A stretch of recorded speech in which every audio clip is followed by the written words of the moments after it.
Hello children, welcome to English class.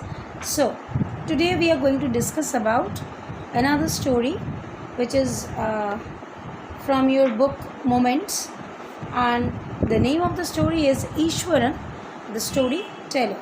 This story is written by the famous short story writer R.K. Narayan. R.K. Narayan, you must know the name, is a very famous short story writer. He has written many stories, small stories. Among them, Malgudi Days is very famous. And in my childhood days, when I used to see television, two channels were there, National and Metro. So there in National channel, every Thursday, I can still remember, Malgudi Days used to come from 9:30 to 10. Every day, small stories were there. It's a book, Malgudi Days.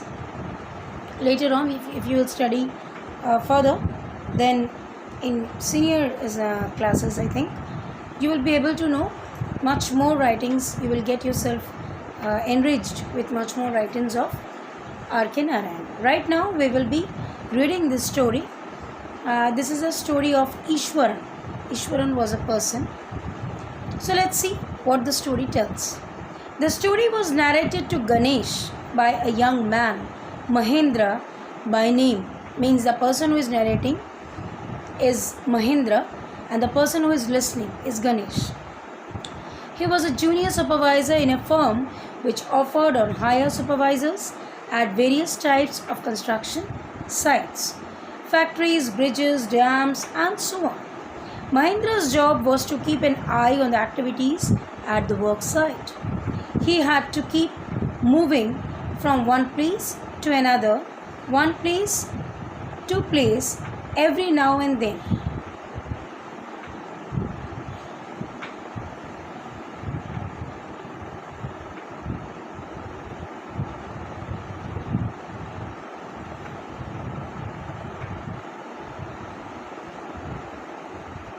Actually, I'm getting confused. The story was narrated to Ganesh by a young man, Mahendra. Yeah, Mahendra told the story.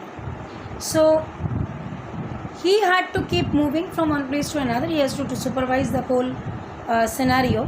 From a coal mining area to a railway bridge construction site. From there, after a few months, to a chemical plant which was coming up somewhere.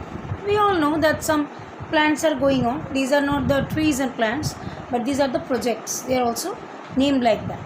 He was a bachelor. Mahendra was a bachelor. He needs very simple, and he was able to adjust himself to all kind of odd conditions, whether it was an ill-equipped circuit house or a makeshift canvas tent in the middle of a stone quarry. But one asset he had was his cook, Ishwar. The cook was quite attached to Mahendra and followed him uncomplainingly wherever he was posted.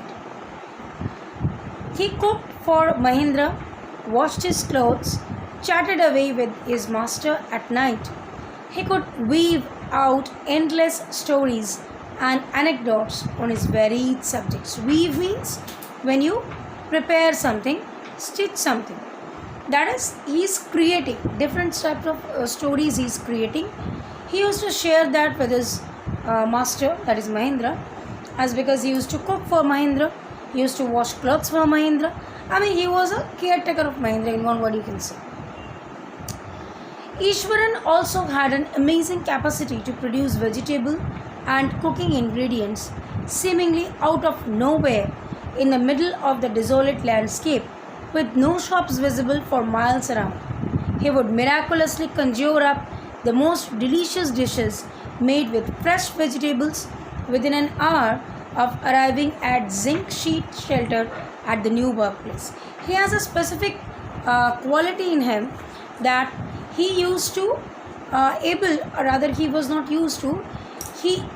able to prepare such sort of dishes which seldom people can have, with some vegetables, and no doubt the dishes were awesome, means undoubtedly beautiful in taste. Mahendra would be up early in the morning and leave for work after breakfast, carrying some prepared food with him. Meanwhile, Ishwaran would tidy up the shed, wash the clothes, and have a leisurely bath, pouring several buckets of water over his head, muttering a prayer all the while. It would be lunchtime by then. After eating, he would read for a while before dozing off. Dozing means when you feel sleepy like. The book was usually some popular Tamil thriller running to hundreds of pages. Its imaginative descriptions and narrative flourishes would hold Ishwaran in thrall. So he was having a luxurious and free life, liberal life. Mahendra was his boss or master, whatever you say. He used to run out of his house, went out of his house in the morning after having breakfast and some food packed with him. Obviously, Ishwaran must have done it. And